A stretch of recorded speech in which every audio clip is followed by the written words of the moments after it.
Assalamualaikum warahmatullahi wabarakatuh. Bismillahirrahmanirrahim. Innal hamdalillah nahmaduhu wa nasta'inuhu wa nastaghfiruh wa natubu ilaihi wa na'udzu billahi min shururi anfusina wa sayyiati a'malina.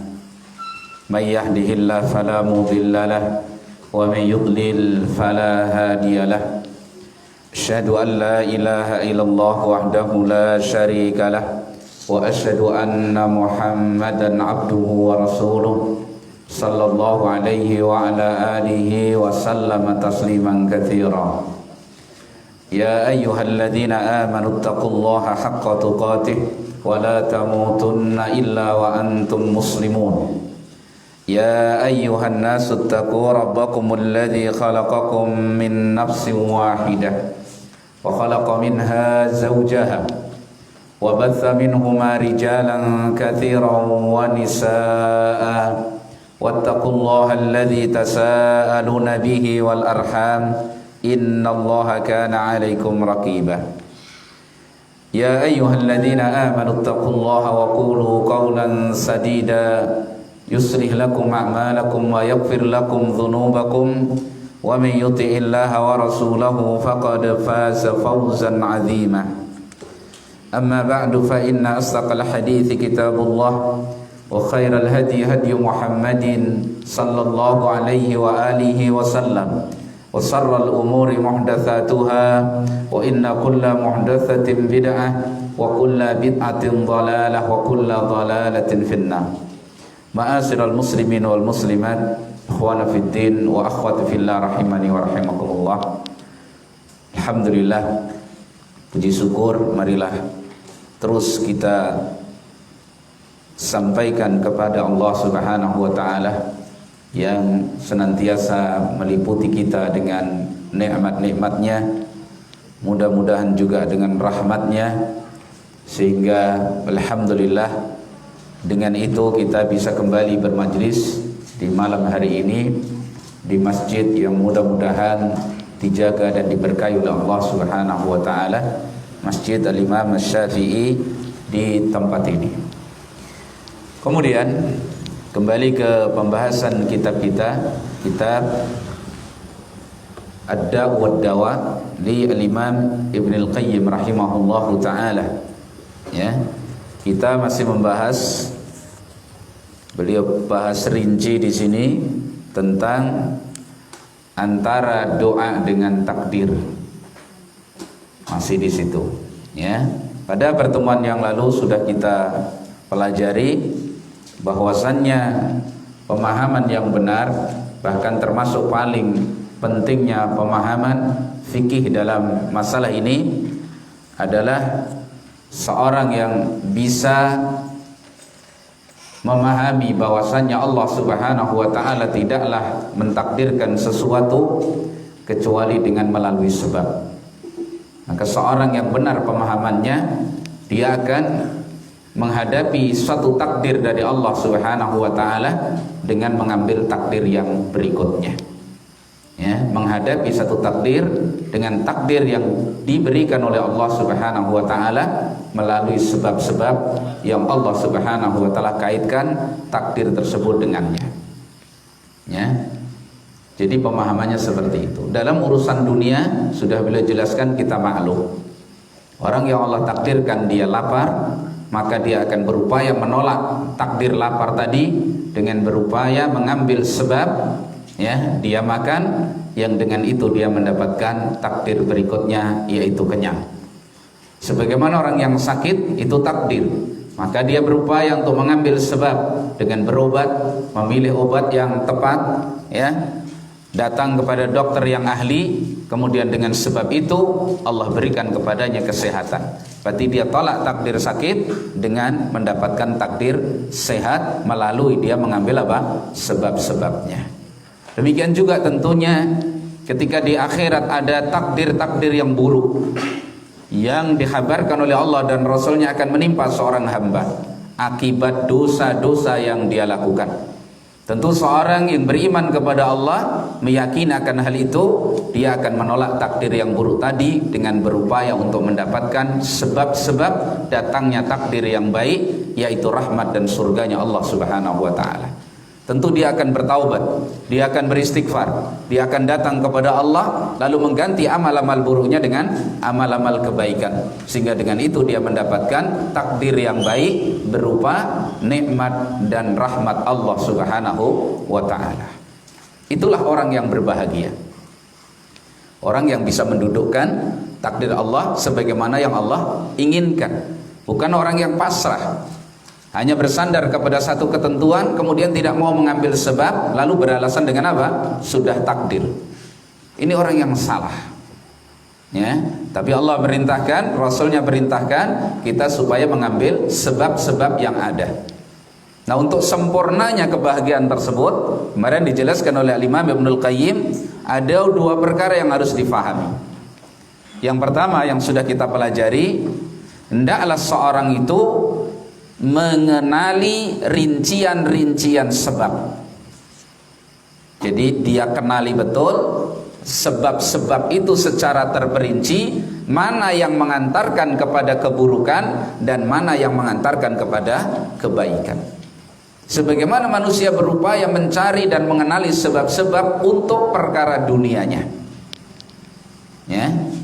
Sebagaimana kalau dia sakit, misalkan sakit gula, ya, gula darahnya tidak normal, dia akan kenali sebab-sebab yang memicu penyakitnya ini semakin parah. Dia kenali secara rinci jenis makanan ini, jenis minuman ini, sampai kadar yang ada di makanan itu zat yang memicu parahnya penyakitnya sekian. Dia kenali secara rinci dan dia jauhi. Itu maklum. Lalu dia mengambil makanan-makanan yang memang pas untuk dia sehingga bisa memacu kesehatannya. Itu urusan dunia. Nah, orang yang semacam itu orang yang paling selamat, ya, orang yang paling selamat. Nah, bagaimana kalau itu kemudian diterjemahkan dalam agama kita, dalam urusan akhirat? Di sana ada neraka dan ada sebab-sebab yang mengantarkan seorang kepada azab Allah neraka ini. Di sana dikabarkan ada azab kubur dan diterangkan sebab-sebab yang bisa menjadikan seorang terperosok pada azab kubur tersebut. Dia kenali betul poin-poin seperti itu sehingga dia bisa menjauhkan dirinya dari terperosok kepada perkara-perkara tersebut sehingga selamat dari apa yang diancamkan kepadanya. Sebaliknya dia kenali perkara-perkara yang baik yang bisa menghadirkan nikmat kubur, ya, sampai nanti nikmat bagaimana di yaumul qiyamah mendapat surganya Allah, bisa bermajlis di majlisnya Allah, bisa memandang wajah Allah yang penuh dengan kemuliaan. Diterangkan sebab-sebabnya, maka dia akan berjuang mengambil sebab itu karena dia ingin mendapatkan takdir yang baik, yaitu kenikmatan-kenikmatan yang dijanjikan oleh Allah. Dikenali secara rinci sehingga dalam beramal dia tidak hanya capek. Maka dulu dikatakan oleh Ibnul Qayyim, ini orang yang betul-betul faqih, orang yang betul-betul mengerti, faham. Itu orang yang berjalan bersama dalil dengan fikihnya. Seperti dulu pernah kita pelajari, Nabi SAW menghabarkan la yaruddu aw la yuraddu du'a bainal adzan wal iqamah. Doa antara adzan dan iqamah tidak ditolak. Nah, orang fikih ini hadis Nabi menghabarkan, sedang saat itu kita butuh sekali barangkali dengan kasih sayang Allah, dengan surganya Allah, diberi kesempatan antara adzan dan iqamah. Fikih kita bagaimana? Saat itu manfaatkan dengan sebaik-baiknya. Itu contoh pemahamannya begitu. Rasulullah SAW menghabarkan misalkan, yanzilu Rabbuna tabaraka wa ta'ala fi kulli lailatin ila sama'id dunya hina yabqa sulusuhul akhir. Turun Rabb kita Allah Subhanahu wa ta'ala ke langit dunia setiap malam ketika malam itu tinggal sepertiganya yang akhir. Ya, wa yaqul, Allah mengatakan, man yas'alni u'ti. Siapa yang minta kepadaku, saya akan beri permintaannya. Wa may yad'uni astajib lah. Siapa yang berdoa kepadaku, saya ijabahi doanya. Wa may yastaghfirni aghfir lahu. Siapa yang minta ampun kepadaku, saya akan ampuni. Orang yang mengenal hadis Nabi ini, dia beriman dengan apa yang disabdakan oleh Rasulullah SAW, dia akan ambil sebab. Saya ingin apa yang saya minta diberi oleh Allah. Doa saya ingin diijabahi. Dia ingin mendapatkan ampunan dari Allah SWT. Maka saat itu dia manfaatkan. Meskipun capek, terlelap dengan syahwat tidur, ternyata berdua bersama Allah itu kalau betul-betul dinikmati lebih lezat daripada lezatnya syahwat tidur. Belum lagi pahala yang dijanjikan dan kebaikan-kebaikan yang melimpah. Ini namanya ahdul asbab. Sebagaimana di dunia kita ingin hasil yang baik, perlu apa? Perlu usaha yang keras. Barangkali kita capek, barangkali kita penat, barangkali kita kehilangan sekian banyak tenaga, tapi karena hasil yang ingin kita dapatkan betul-betul sempurna yang kita inginkan, kita siap. Seorang petani malam-malam siap berangkat ke sawahnya, atau siang hari waktunya orang istirahat, dia siap di situ untuk menunggu sawah ladangnya supaya tidak dimakan hama, tidak dimakan tanamannya, diambil burung misalkan. Dia ingin panennya apa? Sempurna. Capek nggak apa-apa, tapi hasilnya dia dapatkan. Itu urusan dunia, kita siap. Bukan kalau andaikan rizki itu diberikan instan kepada antum nggak kerja. Tapi yang lain barangkali ba'da duhur istirahat, antum masih menungguin toko, terkantuk-kantuk juga siap, ya, capek juga nggak dirasa. Kenapa? Ingin hasil yang maksimal. Itu urusan dunia, kita semua paham. Kenapa akhirat nggak dikejar lebih dari itu? Padahal itu kelezatan dan kenikmatan yang abadi. Nah, paham maksudnya ya? Nah, seperti itu. Jadi seorang yang mengerti jalan-jalannya, oh ini jalan yang mengantarkan kepada keburukan, jalan yang mengantarkan kepada kebaikan, maka dialah orang yang paling berbahagia. Nah, setelah itu baru poin yang kedua. Ya, yang kedua, al-amrus tsani, kata Imam Ibnul Qayyim. Yang pertama bisa difahami ya. Yang pertama, untuk sempurnanya kebahagiaan seorang di dalam memahami antara takdir dan doa, antara sebab dengan yang dihasilkan oleh sebab, ya, antara syarat dengan apa yang diperoleh oleh syarat, dengan syarat tadi, ya, antara usaha dengan hasilnya, ya. Untuk sempurnanya memahami ini, pertama orang harus mengenali apa? Sebab-sebab. Jalan-jalan yang mengantarkan kepada yang baik mana, jalan yang mengantarkan kepada yang buruk mana, sehingga dia bisa mengambil yang baik dan bisa menghindari yang buruk. Ya, paham itu ya? Ya, itu difahami. Makanya sahabat luar biasa, sudah sering kita sampaikan, para sahabat luar biasa berjuang ke akhirat itu. Ibadah mereka sederhana, tapi masya Allah, inilah yang mendorong seorang Abu Bakar bisa menginfakkan seluruh hartanya. Karena pemahaman dia yang luar biasa. Ini jalan menuju kepada kebaikan, nggak tanggung-tanggung dia. Karena dia ingin bahagia sempurna, maka dia siap mengambil sebab secara apa? Sempurna. Karena Allah mengatakan apa? Lan tanalul birra hatta tunfiqu mimma tuhibbun. Kalian tidak akan bisa meraih kebaikan surga dan kelezatannya sampai kalian berani menginfakkan harta yang paling kalian cintai. Kalau belum, itu namanya masih apa? Al-Jabban, pengecut. Makanya bakhil dengan jaban itu dikaitkan oleh Nabi SAW. Allah ini a'udzubika minal bukhli wal jubni. Jadi orang tidak sanggup mengeluarkan hartanya yang dia cintai, itu berarti belum siap dia untuk menghadapi dan menyambut kebahagiaan yang sempurna. Kan gitu. Kadang indikasi yang sudah nggak disukai, batuan baju yang sudah usang. Nah, itu. Makanya Abu Bakar cerdas, hartanya berikan semuanya. Umar cerdas, paruh hartanya diberikan. Utsman cerdas, membiayai perang tanpa batas. Para sahabat yang nggak punya cerdas, kenapa? Jasadnya diberikan, jiwa raganya.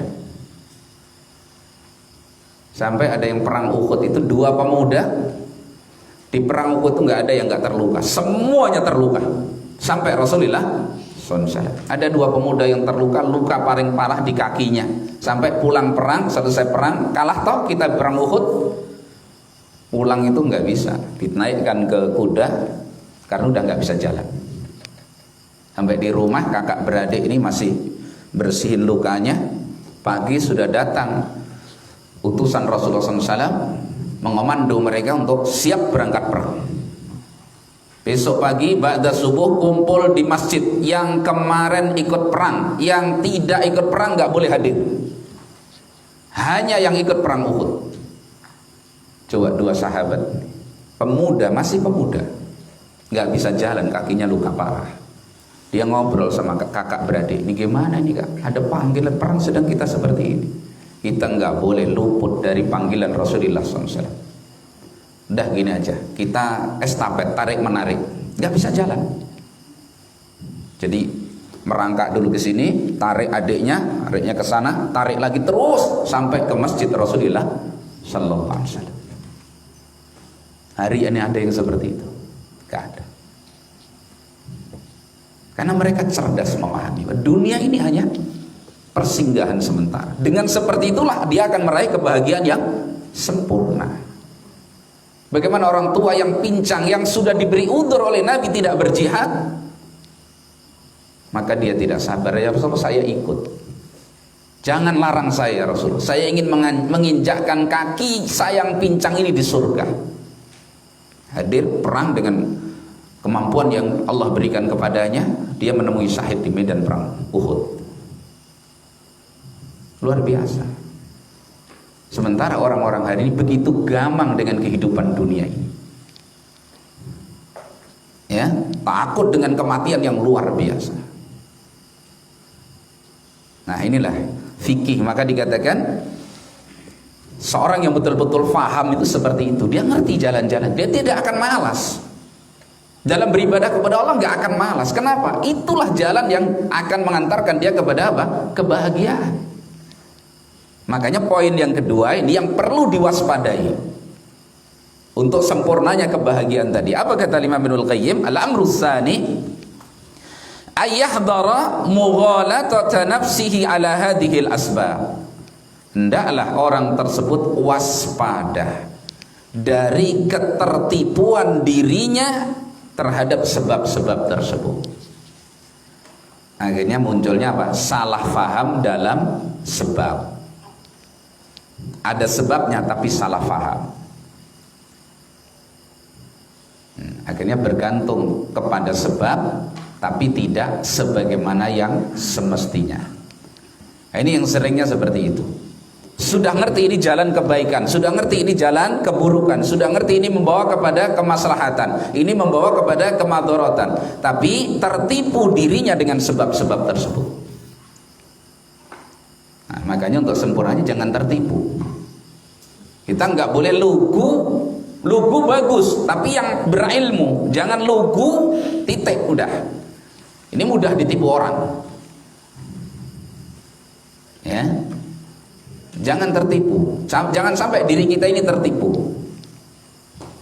Sudah ngerti ilmunya, sudah ngerti sebabnya, tapi tertipu. Akhirnya nggak nyampe. Ini yang sering terjadi pada manusia. Ya, nah, wahadihi min ahammil umur, kata beliau. Nah, poin ini itu termasuk perkara yang paling penting untuk difahami. Waspadai, jangan sampai kita salah memahami.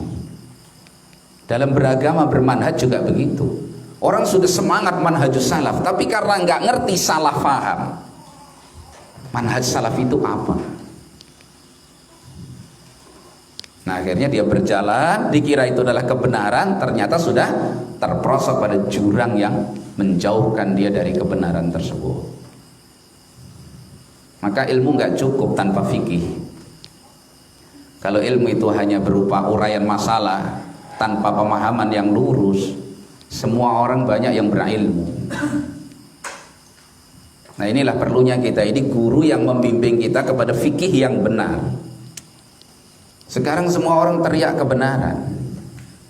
Ini ahli sunnah, ini ahli sunnah. Hati-hati. Kadang-kadang sebagian ahli sunnah toleransi yang kebablasan. Pokoknya orang kalau sudah bilang salafi, sudah bilang ahli sunnah, udah selesai. Mau salah kayak apapun nggak boleh dikritik. Nah, mandeknya kritik ini yang menjadikan kemuliaan itu jadi pudar. Ya, nah, jadi seperti itu. Paling pentingnya perkara adalah waspadanya seseorang akan ketertipuan dirinya. Jangan sampai tertipu. Sudah ngerti masih tertipu. Nah, ini bencana, musibah namanya, ya. Fa innal 'abda ya'rifu. Beliau contohkan, sesungguhnya seorang hamba itu mengenali annal ma'siyah, bahwasanya maksiat, wal ghaflah, dan lalai dari mengingat Allah, ya, minal asbabil mudirrati lahu fid dunya wa akhiratihi wala buddah. Perhatikan, ya, kata beliau, sesungguhnya setiap hamba itu ngerti, hamba yang beriman ngerti, apalagi sudah ngaji begini ngerti, bahwasanya maksiat, lalai dari Allah itu merupakan sebab-sebab yang memadorotkan dirinya baik di dunia maupun di akhirat. Ngerti nggak gitu? Maksiat itu berbahaya, tahu apa tidak tahu? Tahu. Lalai dari mengingat Allah itu berbahaya. Kita tahu apa tidak tahu? Tahu. Sudah ngerti. Ini maksiat, ya. Riba itu maksiat, dosa besar, bahkan dosanya lebih keji daripada anak mengumpuli ibunya sendiri. Ngerti, ilmu sudah sampai. Ya. Dia sudah nikmati video para asatid, ya, kajian-kajian para asatid, sudah beli buku, sudah dia baca, ngerti bahaya riba, bahaya zina, bahaya apa? Mengitlakkan pandangan, mengumbar pandangan, bicara kotor, ghibah, ngerti semua itu madarat. Sudah ngerti. Tapi apa masalahnya? Walakin tughalituhu nafsuhu, tetapi tertipu dirinya. Dirinya tertipu. Tertipu oleh apa? Oleh dalil. Dalil bisa menipu. Bisa. Kenapa? Pemahamannya yang keliru. Ya. Tughalituhu nafsahu bil ittikali 'alal 'afwillahi wa maghfiratihi taratan. Kadang-kadang apa yang menjadikan dia tertipu? Bersandar dengan ampunan Allah dan maafnya Allah. Allah kan Maha Pemaaf. Udah nggak apa-apa. Maksiat ya wajar, namanya manusia, maksiat. Allah juga ngerti kita ini punya hawa nafsu. Nah, kadang dihibur dirinya sendiri, diajari nakal, gitu loh ya. Sudah ngerti maksiat itu memadaratkan, tapi begitu dia lakukan maksiat, dia hibur dirinya dengan apa? Maha pemaafnya Allah, Allah Maha Pengampun. Sehingga membiarkan nafsunya, dirinya tetap dalam apa? Kemaksiatan. Padahal ngerti itu madarat. Kalau di dunia dilakukan enggak itu misalnya? Kadang ini sudah sakit, diabetes, ya, dia makan, minum apa misalkan jus, apalagi, pokoknya yang berbahaya itu dia minum. Kemudian dia bersandarkan Allah Maha menyembuhkan. Nanti ya Allah sembuhkan. Ya coba. Kalau nggak habis dia, kan gitu. Itu aja nggak berani dilakukan. Tapi begitu maksiat, dia hibur dirinya dengan itu. Namanya ketertipuan. Dia sudah ngerti, tapi terkalahkan oleh apa? Syahwatnya. Dengan alasan apa? Allah Maha Pemaaf. Cukup inna Allah apa? Allahumma innaka afuwun tuhibbul afwa fa'fu anni. Ya Allah, engkau pemaaf, maafkan aku ya Allah. Dah, selesai dah.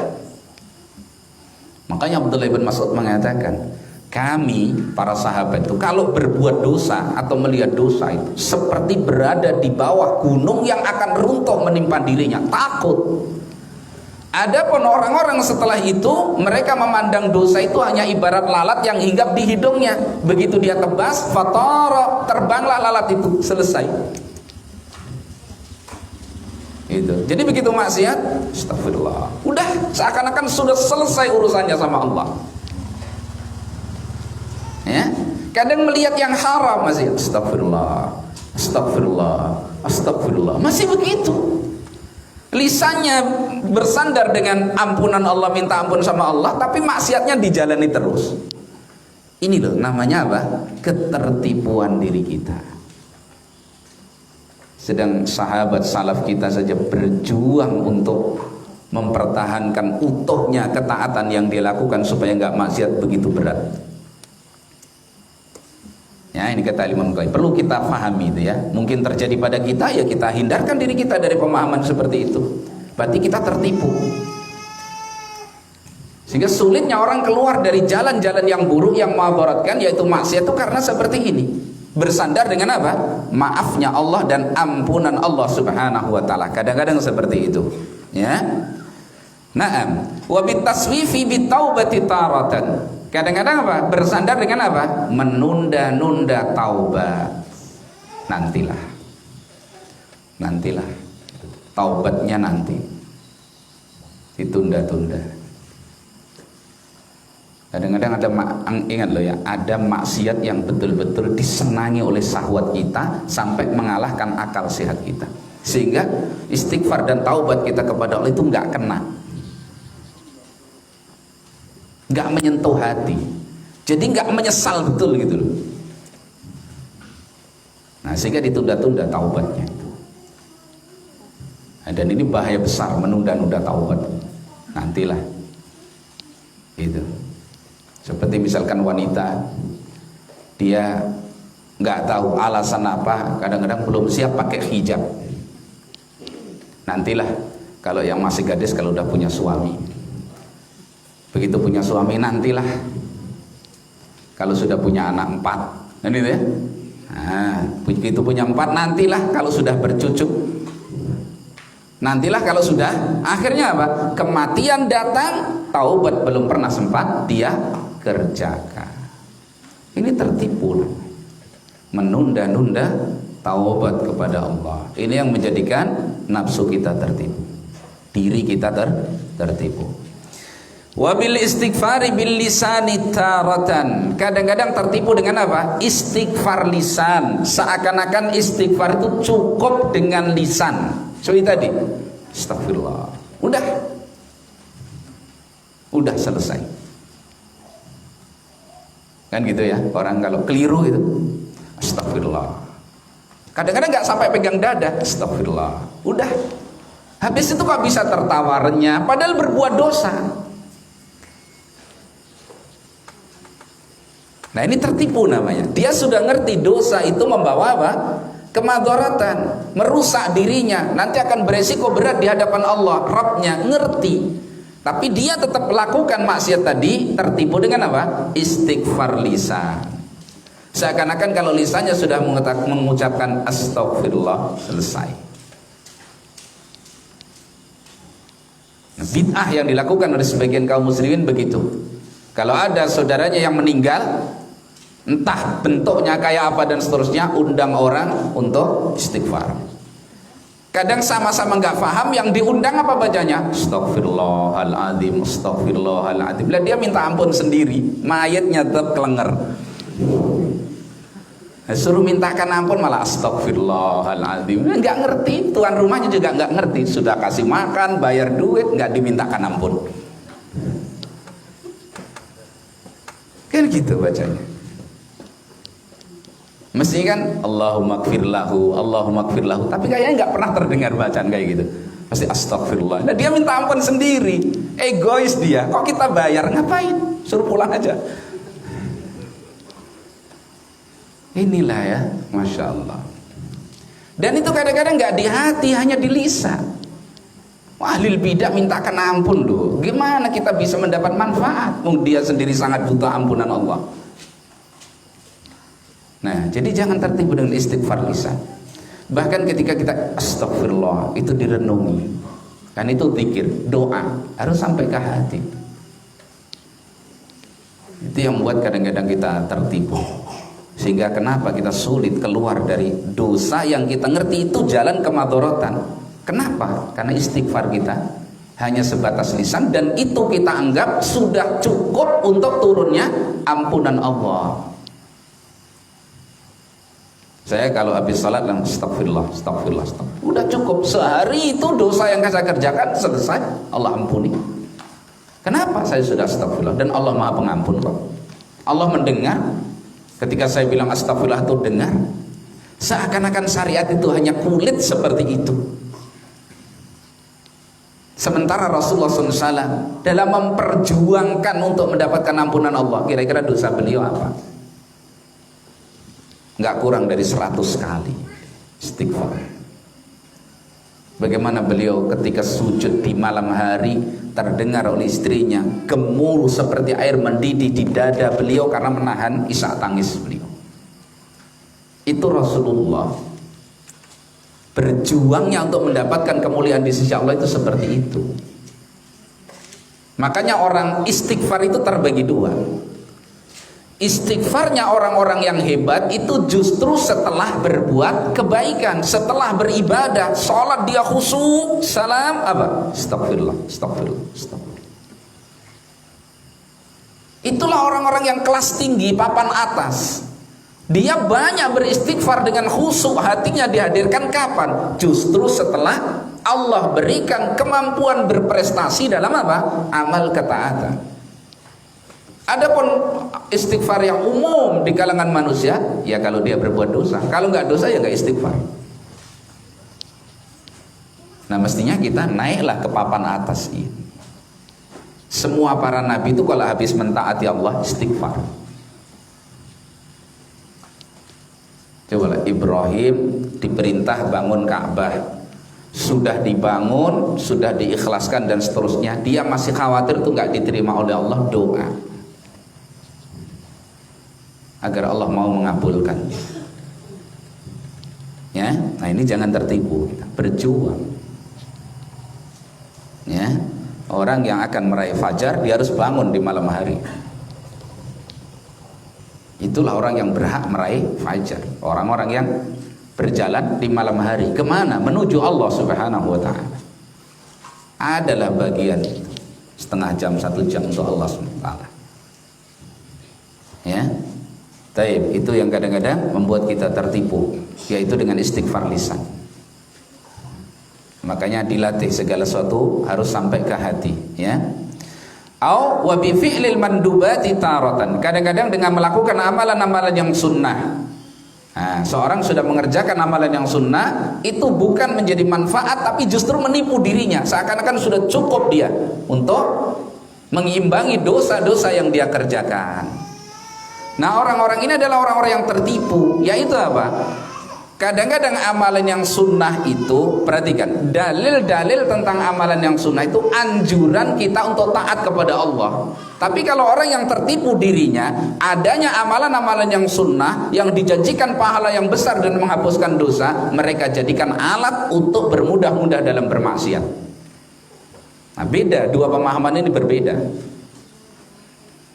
Orang yang benar pemahamannya, amalan-amalan yang disebutkan dalam dalil, baik dari Al-Quran maupun Sunnah, dari amalan-amalan Sunnah, itu justru memompa dan memotivasi dia untuk bersegera mentaati Allah Subhanahu wa ta'ala. Sementara orang yang tertipu, itu dijadikan alat untuk bermudah-mudah memaksiati Allah. Itu, jadi kalau begitu maksiat nanti, apalah misalkan, zikir, baca apa, la ilaha illallah syarika lahu mulku wal hamdu wa la kulli syai'in qadir, selesai. Atau subhanallah bihamdi subhanallahil azim. Siapa yang baca ini 100 kali, Allah ampuni dosanya meskipun sebanyak buih di atas lautan. Udah, bermudah-mudah aja maksiat, nanti baca itu, selesai. Jadi dalil yang mestinya memicu dia untuk taat kepada Allah jauh dari maksiat dibalik oleh orang yang tertipu menjadi apa? Alat dalil untuk bermudah-mudah apa? Memaksiati Allah dengan alasan nanti ditutupi dengan itu. Nah, ada gak manusia semacam ini? Ada. Barangkali ada pemahaman kita yang seperti itu sehingga kita nggak mau meninggalkan maksiat. Kenapa? Sudah kok, sudah saya imbangi. Sampai ada orang yang nggak sholat mengatakan saya nggak sholat nggak apa-apa. Nah, sholat itu kan untuk orang-orang yang miskin yang nggak bisa sedekah. Sedekah saya sudah banyak kok. Masya Allah. Jadi sedekah itu justru untuk memperjuangkan dirinya ditebus dari api neraka, justru jadikan apa? Dalil untuk bermudah-mudah memaksiati Allah. Ini namanya ketertipuan. Jelaskan. Seperti zikir. Nabi SAW mengatakan misalkan orang yang baca la ilaha illallah syarika lahu mulku wa hamdu wa kulli syai'in qadir 100 kali misalkan ya. Maka cukup dia akan diangkat derajatnya, dimaafkan dosa-dosanya begitu. Juga subhanallah bihamdi subhanallahil azim 100 kali dihapuskan dosa-dosanya. Terus cukup dengan baca itu dan tetap melakukan apa? Maksiat. Itu namanya ketertipuan.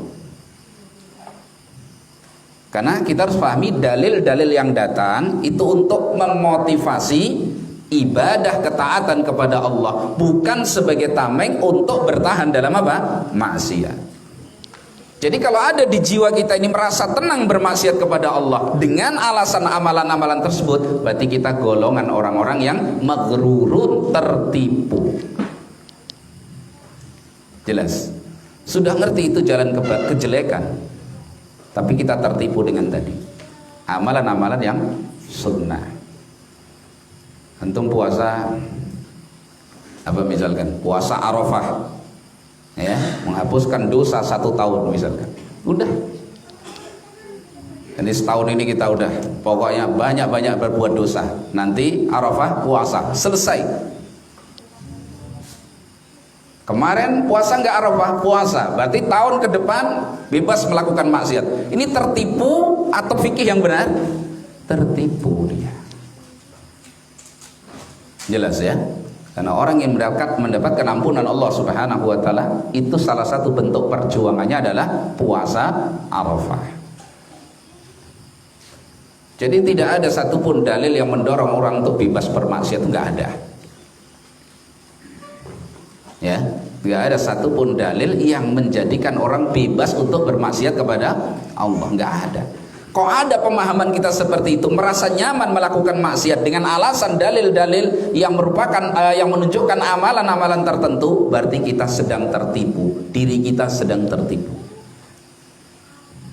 Ini poin yang kedua, ini sangat penting ya.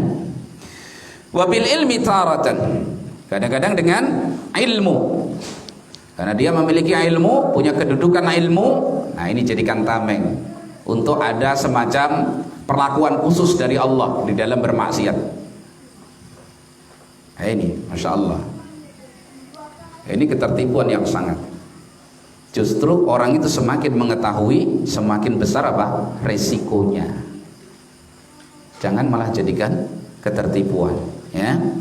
Nah, wabil ihtijaji bil qadari taratan, kadang-kadang berdalil dengan apa? Takdir. Ini sudah takdir kok. Saya mencuri ini sudah takdir. Saya ya kok tetap aja makan riba, pinjam modal dari riba ya. Sudah takdir Allah. Sudah kemarin saya ambil, sudah takdir, tanpa penyesalan. Ingatlah ya, berhujah dengan takdir itu bolehnya pada al-masaib, bukan ma'ayib. Bedakan. Berhujah beralasan dengan takdir itu bolehnya dalam musibah, bukan dalam aib, maksiat dan semisalnya. Jelas, kalau dalam musibah boleh. Naik motor jatuh, ya qadar Allah wa ma sa'afa'al. Ini sudah takdir Allah. Tapi kalau berzina, ini sudah takdir Allah. Bisa nggak dia nggak berzina? Bisa. Kenapa enggak dia jauhi zina, dia taat dan takut kepada Allah, lalu mengatakan ini takdir Allah? Itu kan lebih bagus. Paham ya maksudnya? Jadi beralasan dengan takdir itu boleh pada apa? Musibah, bukan pada maksiat. Itu. Al-ikhtijat bil qadar ay fil masaib wa laysa fi al-ma'ayib. Berhujah dengan takdir itu bolehnya pada musibah, bukan pada aib, maksiat, dosa, alasan dengan takdir. Enggak boleh. Kalau dia melakukan maksiat, kapan boleh beralasan dengan takdir? Kalau maksiat itu sudah berbentuk musibah yang dia sadari musibah. Saya kemarin mencuri, nyesel betul saya, Masya Allah saya mencuri. Jadi musibah itu namanya. Baru boleh dia beralasan dengan takdir ya. Itu sudah takdir Allah. Tapi kalau dia masih menikmati mencuri dengan alasan takdir, ini yang tidak boleh. Ini ketertipuan namanya. Jelas. Seorang barangkali masa lalunya penuh dengan perbuatan-perbuatan hitam, katakanlah maksiat dan seterusnya. Dia sudah taubat, dia sadar, dia menangis. Masya Allah, musibah besar menimpa saya dulu begini. Boleh dengan alasan dengan takdir? Boleh. Ya itu sudah takdir Allah dalam perjalanan hidup saya. Saya tidak akan mengulanginya lagi. Nah itu baru bagus.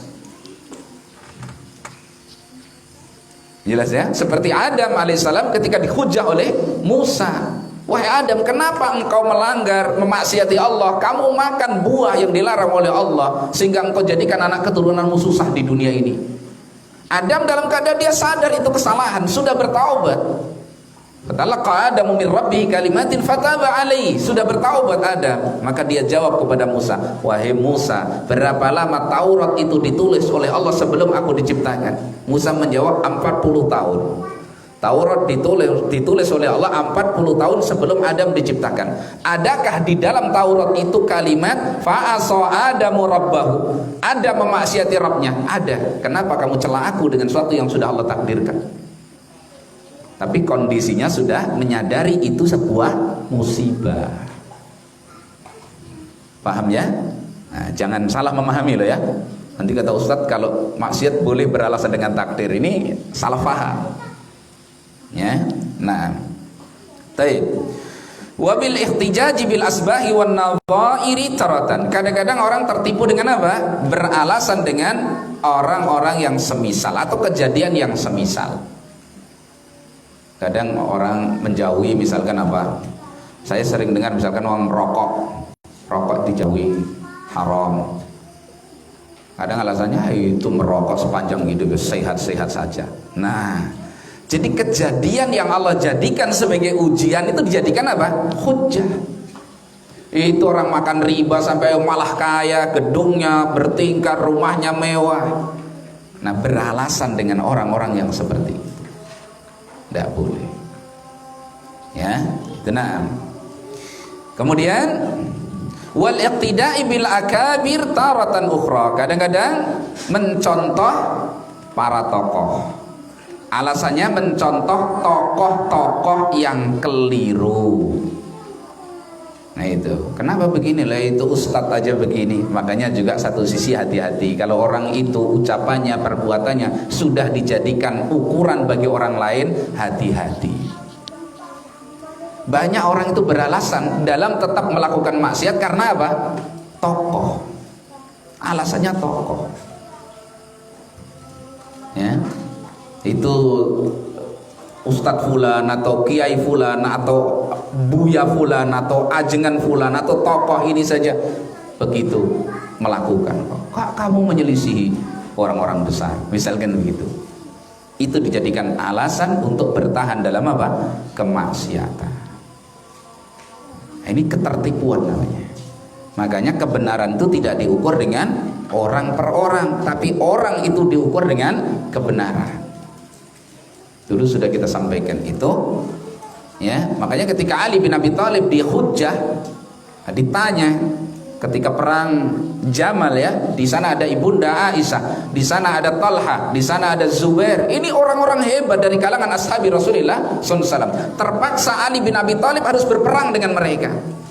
Ditanya Ali bin Abi Thalib itu, ya Amirul Mukminin, apa engkau yakin mereka Talha dan Zubair ini bersepakat di atas kebatilan, sedang mereka orang-orang hebat? Maka Ali bin Abi Thalib menjawab, sesungguhnya perkara ini tersamarkan olehmu. Ya, i'rafil haq ta'rif ahlah. Kenali kebenaran, kamu nanti akan tahu siapa yang di atas kebenaran. Jangan kamu mengukur kebenaran karena ini Talha, karena ini Zubair, karena ini Ummul Mukminin Aisyah, karena ini Ali bin Abi Thalib. Jangan. Kebenaran itu apa? Manusia diukur di atasnya. Siapa yang mencocoki kebenaran itu, berarti huwa alal haq. Siapa yang menyimpang dari kebenaran, berarti huwa alal batil. Begitu loh. Dia di atas kebatilan. Jangan tersilaukan oleh ketokohan seseorang. Dan ini kuliahnya sejak kuliah hadis loh. Bertahun-tahun, hafalan hadisnya sekian. Bukhari, Sahih Bukhari hafal, Sahih Muslim hafal. Terus kenapa kalau begitu? Apakah jaminan pasti di atas kebenaran? Nah, jadi sebelum mencontoh kita harus tahu jalan yang ditempuh oleh tokoh yang kita jadikan hujjah tadi. Kan seringnya seperti itu, ya. Nah, jadi ini termasuk bentuk-bentuk yang disebutkan oleh Al-Imam Ibnul Qayyim, bentuk ketertipuan. Orang sudah ngerti jalan ini, maksiat ini, lalai dari Allah ini adalah mengantarkan kepada kesengsaraan, madarat, tetapi dia tertipu. Ya, ini perkara yang sangat penting ya. Masih banyak di kalangan kaum muslimin yang kadang-kadang juga barangkali kita masih tertipu dengan itu. Lah nantilah, Allah kan maha pengampun, Allah maha pemaaf, tapi masih melanjutkan maksiatnya. Sampai orang misalkan ya pelaku riba, saya pernah ketemu orang pelaku riba, itu sudah dijelaskan ayat Al-Quran bahwasanya kalau sudah datang nasihat dia terus begitu, seolah-olah kan dia menyatakan perang dengan Allah dan Rasulnya.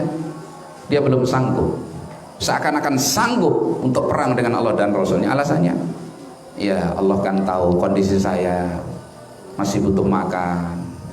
Nah ini tertipu. Allah kan maha kasih sayang, Allah mengerti, Allah maha pengampun. Itu ini namanya ketertipuan. Apa kalau dia tinggalkan itu kemudian gak makan, Allah gak kasih makan? Nah mestinya kan tinggalkan yang maksiat itu dan cari makan kepada Allah Subhanahu wa ta'ala dengan cara yang Allah ridhai, yang Allah izinkan, yang Allah halalkan. Begitu caranya. Ya, nah, baik. Insyaallah sampai di sini dulu, nanti kita lanjutkan. Beliau dalam hal ini merinci sangat banyak loh ya, karena saking pentingnya masalah ini dan banyaknya manusia yang tertipu dirinya setelah yang pertama dia tahu jalan-jalan yang mengantarkan kepada apa? Keburukan tersebut. Nah, wallahu a'lam bishawab.